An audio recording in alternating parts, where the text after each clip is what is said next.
dunida iyo waayaheeda isbedbeddelka badan. Nin waayo-arag ah oo muddo dheer u soo joogay ayaa laga hayaa. 1. Waxa uu waayuhu i baray in aan dhagaysto qof kasta aragtidiisa, waajibna aanan u arag in aan ku qanco. 2.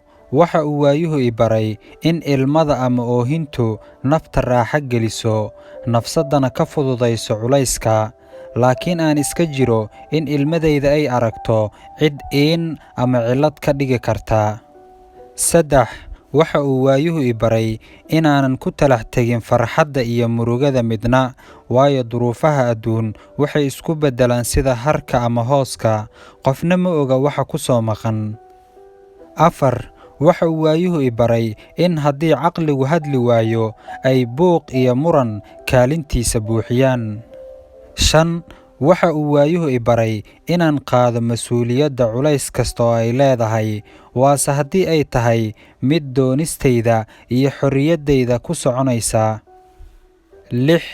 Waxa uu waayuhu i baray in sharafta iyo karaamadu ay tahay inaan noqdo sida xidigta wakhtigeeda iyo cimrigeeda oo dhan u hurta inay dadka u iftiinto, iyada oo aan mahadsanid iyo abaal midna ka doonayn.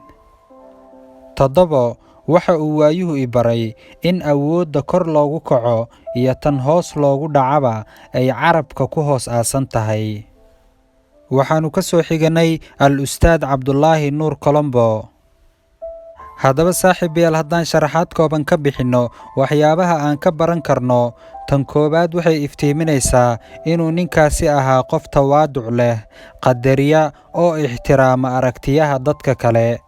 Tan labaad waa xaqiiqo oo waxyaabaha naftaada dhibaya waxay kaa khafiifi karaan marka aad dibadda keentid, balse wuxuu nooga digayaa inaanan la wadaagin kuwa aanan na fahmi karin. Qodobka saddexaad wuxuu noo sheegayaa inaan la israacsiin dunida, oo kan maanta haysta uu beri qadi karo, si la mida kan qatan maantana uu heli karo beri.